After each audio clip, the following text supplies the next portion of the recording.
To add an Add to Cart button, start by opening a web browser and navigating to the Prestashop website.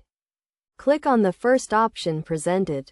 Then select the Get Started button, which will prompt you to choose between a free or paid download. Follow the provided instructions to install the necessary files on your device. Once your store is set up, you'll have access to various sections, including the dashboard, sales, catalog, customers, and more. You'll also find an improved section with modules for design, shipping, payment, and marketing. To proceed, use the Order drop-down menu and select Shopping Cards. From there, you can view and export your shopping cards.